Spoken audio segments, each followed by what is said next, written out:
Почитувани колеги пратеници, почитуван министр за финансии, мојата процедурална забелешка е поради текот и работата на оваа пленарна седница по основ на дополнетиот предлог за изменување и дополнување на буџетот на Република Македонија за 2021 година. Втор ден работиме по ребалансот на буџетот за 2021 година, а ефективни имаме 3 часа работа. Ајде вчера што касневме со почетокот на седницата, ама денеска седницава, закажана од 12 часот, започнува во 12:40 часот. Согласно член 68, став 4, седницата на собранието се одржува во време од 11 до 18 часот со пауза од 1 час. И сега, кога имаме список на голем број на пријавени пратеници за дискусија на самата пленарна седница, кога 222 амандмани и најголемиот дел одбиени од страна на опозицијата и кога имаме можност во овие 5 работни дена да продискутираме малку околу буџетот и ребалансот, вие како владеачка структура во собранието ни ја кратите и таа деловничка можност што ја имаме. Ние сме дојдени од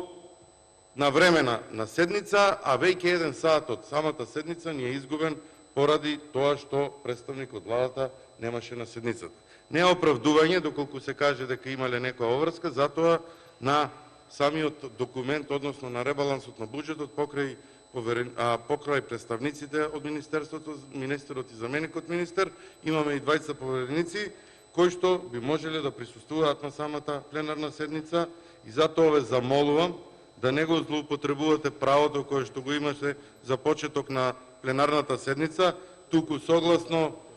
деловникот и согласно член 68, седниците да почнуваат од 11 часот и да дозволите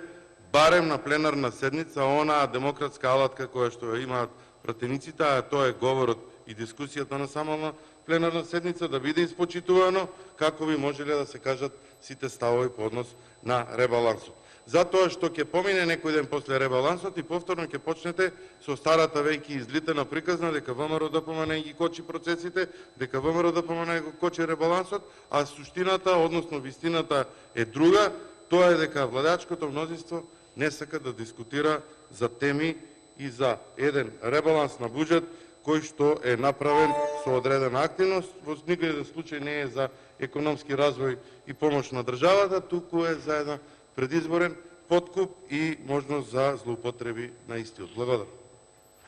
Има збор пратеникот Фазли Бедри.